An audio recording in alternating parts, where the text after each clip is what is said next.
بسم اللہ الرحمن الرحیم۔ شروع کرتا ہوں اللہ کے پاک نام سے جو بہت بڑا مہربان نہایت رحم والا ہے۔ دوستوں، بہنوں، بھائیوں، بزرگوں، السلام علیکم ورحمۃ اللہ وبرکاتہ۔ تاریخ اسلام میں سلطان رکن الدین بیبرس کی قسط نمبر 55 آپ کے سامنے بیان کرتے ہیں۔ تو دوستو، غازی عبداللہ شافی کو کہرہ سے رسوا کر کے نکالا گیا تھا۔ وہ مایوسی کے عالم میں کہرہ سے خالی ہاتھ اپنے اہل و عیال کے ساتھ نکلا تھا اور 7 شعبان 637 ہجری کو شہر الکرک پہنچا۔ اس کا ارادہ دمشق جانے کا تھا، مگر جب اسے یہ معلوم ہوا کہ نجم الدین ایوب قلعہ الکرک کے زندان خانے میں مقید ہے تو اس نے دمشق جانے کا ارادہ ملتوی کر دیا تھا۔ وہ نجم الدین ایوب سے ملاقات کرنا چاہتا تھا۔ اس کے دل و دماغ میں بھی جمال الدین المراہی سے خوفناک انتقام لینے کی خواہش کروٹیں لینے لگی تھی۔ وہ ان دنوں الکرک کی ایک چھوٹی سی سرائے میں مقیم تھا۔ ایک شام اس نے عہد عمدہ پوشاک زیبتن کی اور کیسر شاہی کی راہ لی۔ اس کے انداز اور اطوار سے دربان محافظوں کو معلوم ہو گیا کہ یہ شخص عمرہ کے طبقے سے تعلق رکھتا ہے۔ پوچھ گچھ کے بعد اس شاہی مہمان خانے تک پہنچا دیے گئے۔ کافی دیر تک اسے انتظار کرنا پڑا، پھر جا کر حاکم الکرک الملک ناصر داؤد کی آمد ہوئی۔ اس کی آمد پر وہ مؤدبانہ انداز میں کھڑا ہو گیا۔ الملک ناصر داؤد نے اس کے سراپے پر گہری نگاہ ڈالی اور پھر استفانیہ انداز میں اسے تکنے لگا۔ حضور کا اقبال بلند ہو، میں نے آپ کے قیمتی وقت میں جو نقب لگائی ہے اس کے لیے تہ دل سے معذرت کا خواستگار ہوں۔ میرا نام غازی عبداللہ شافی ہے اور میں بلاد مصر کا باسی ہوں۔ ایک خاص امر کے لیے آپ کی تکلیف دینے کی خواہش لے یہاں آیا ہوں۔ مجھے یقین ہے کہ آپ میری خواہش کو رد نہیں کریں گے۔ میرا خیال ہے کہ میں تمہاری گفتگو کا مطلب سمجھ نہیں پایا ہوں۔ تم صاف الفاظ میں بیان کرو کہ تمہیں کیا کہنا چاہیے۔ حاکم الکرک، آپ نے سلطان باکمال ہیں۔ وہ جو کچھ مجھے چاہیے وہ آپ کی قدرت اور دسترست میں ہے۔ صرف آپ کا قول درکار ہے کہ واقعی مجھے مل جائے گا۔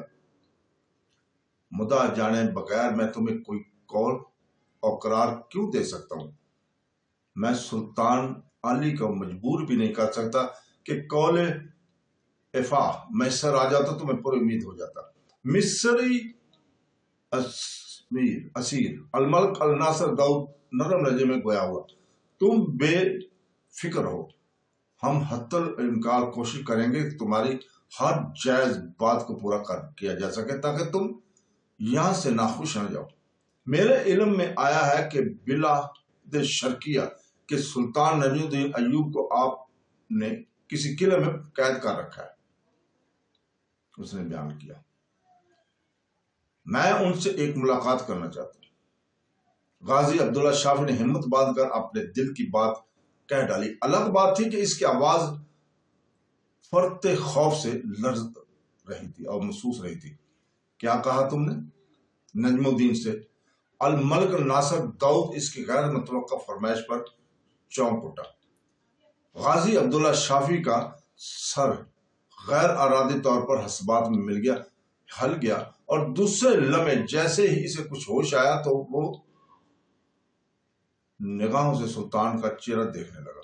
دوسری طرف الملک ناصر بھی کچھ ایسی ہی بات سننے کے لیے پہلے سے تیار نہیں تھا، اس لیے ابھی تک اس کا چہرہ تصویر حیرت بنا ہوا تھا۔ مصری امیر نے مجھے لمحہ بھر کے پریشان کر ڈالا۔ بہرحال میں یہ جاننا چاہوں گا کہ تمہیں اس سے کیا کام ہے۔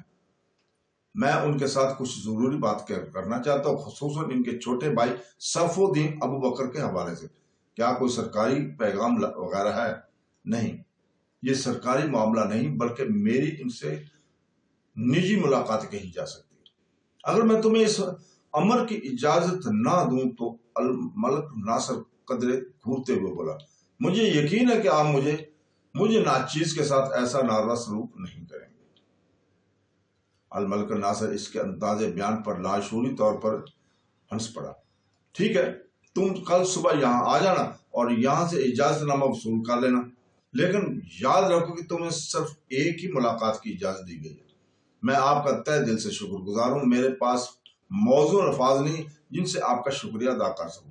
ملاقات کل شام مکمل ہو جانا چاہیے، کہیں یہ نہ ہو کہ زندان خانے میں ایک اور باسی کا عذاب ہو جائے۔ الملک ناصر کے چہرے پر چھائی ہوئی شگفتگی ظاہر ہو رہی تھی۔ غازی عبداللہ نے اس کی جانب دیکھا تو زچ سا ہو گیا۔ اس نے ایک بار پھر شکریہ ادا کیا اور اس سے اجازت لے کر وہاں سے نکلا۔ اسے اتنی زیادہ امید نہیں تھی کہ الملک الناصر یوں آسانی کے ساتھ نجم الدین ایوب سے ملاقات کی اجازت پر رضامند ہو جائے گا۔ اس کا دل اپنی پہلی کامیابی پر بے حد مسرور تھا۔ اس نے نجم الدین ایوب سے بغیر ملے ہی بے شمار امیدیں وابستہ کر لی تھی۔ وہ بڑی بےتابی سے اگلی صبح کا انتظار کرنے لگا تھا۔ تو دوستو، اس کے ساتھ ہی آج ہم بھی یہی اجازت چاہتے ہیں۔ کل تک کے لیے، کل انشاءاللہ آپ کے سامنے پھر حاضر ہوں گے نئی قسط کے ساتھ۔ اللہ حافظ۔